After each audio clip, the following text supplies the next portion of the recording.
जी हाँ, मैं अभी भी ज़िंदा हूँ।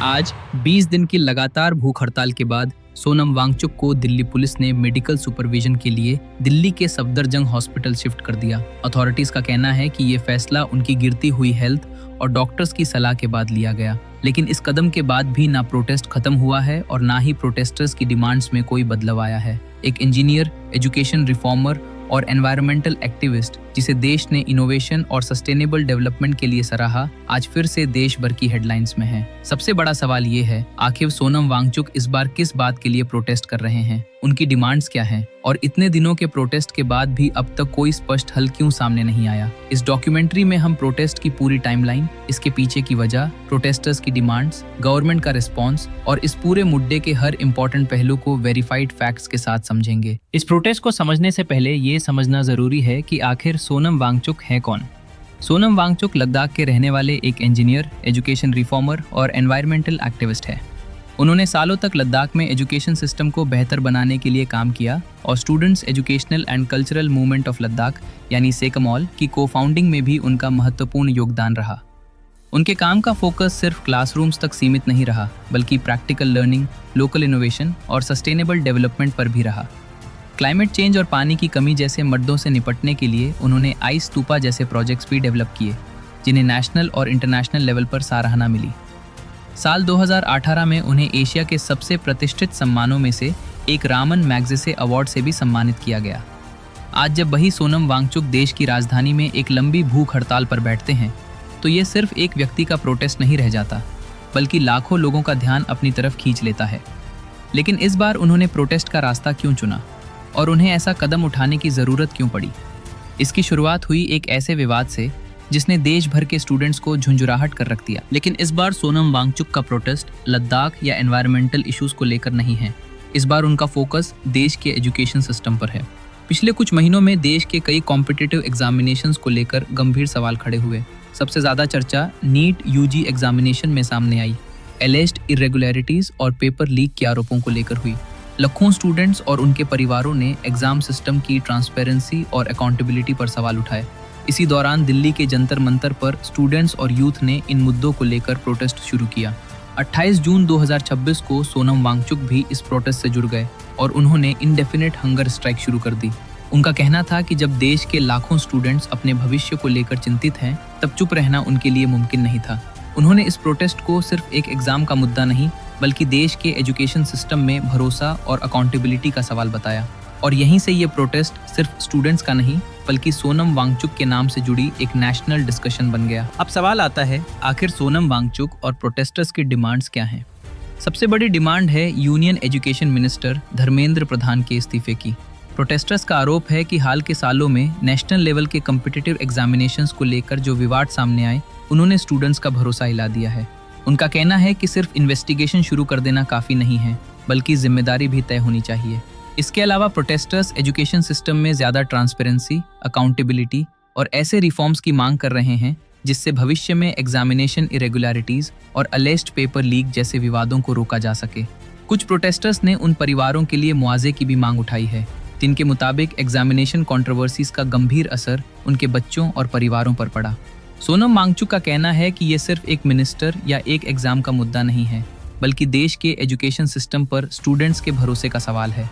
लेकिन जब डिमांड्स इतनी स्पष्ट हैं, तो फिर इतने दिन बीत जाने के बाद भी कोई बड़ा फैसला क्यों नहीं लिया गया? लगभग एक महीने तक चले इस प्रोटेस्ट के बाद आखिरकार सरकार की तरफ से भी कुछ बड़े डेवलपमेंट्स देखने को मिले। सबसे पहले सोनम वांगचुक की लगातार गिरती हेल्थ को देखते हुए उन्हें हॉस्पिटल में मेडिकल सुपरविजन के लिए शिफ्ट किया गया। इसके बाद सेंट्रल गवर्नमेंट ने प्रोटेस्ट लीडर्स के साथ बातचीत शुरू की ताकि इस विवाद का कोई हल निकाला जा सके। इसी बीच प्राइम मिनिस्टर नरेंद्र मोदी ने भी पहली बार इस पूरे मुद्दे पर सीधा पब्लिक मैसेज जारी किया।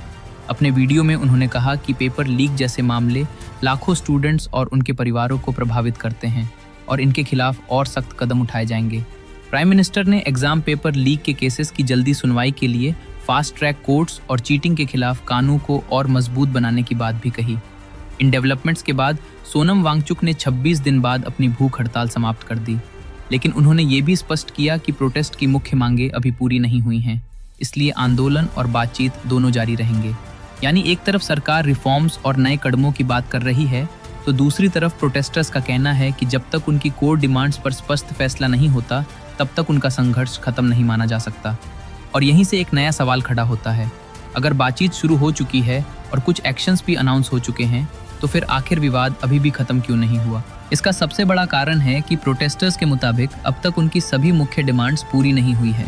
उनका कहना है कि सिर्फ भविष्य के लिए रिफॉर्म्स अनाउंस करना काफी नहीं है, बल्कि पिछले विवादों के लिए भी स्पष्ट अकाउंटेबिलिटी तय होनी चाहिए। दूसरी तरफ सरकार का कहना है कि एग्जाम सिस्टम को मजबूत बनाने के लिए कई कदम लिए जा रहे हैं और इस मुद्दे पर बातचीत भी जारी है। यानी दोनों पक्ष एजुकेशन सिस्टम में सुधार की बात तो कर रहे हैं, लेकिन उन सुधारों का तरीका और जिम्मेदारी तय करने को लेकर अभी भी मतभेद बने हुए हैं।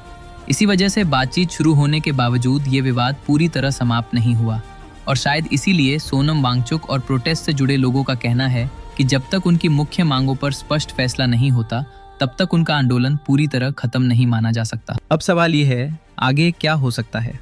फिलहाल सोनम वांगचुक ने अपनी भूख हड़ताल समाप्त कर दी है, लेकिन उन्होंने साफ कहा है कि उनका आंदोलन खत्म नहीं हुआ है। प्रोटेस्ट से जुड़े लोगों का कहना है कि वो सरकार के साथ बातचीत का इंतजार भी करेंगे और साथ ही अपनी डिमांड्स को शांतिपूर्ण तरीके से उठाते रहेंगे।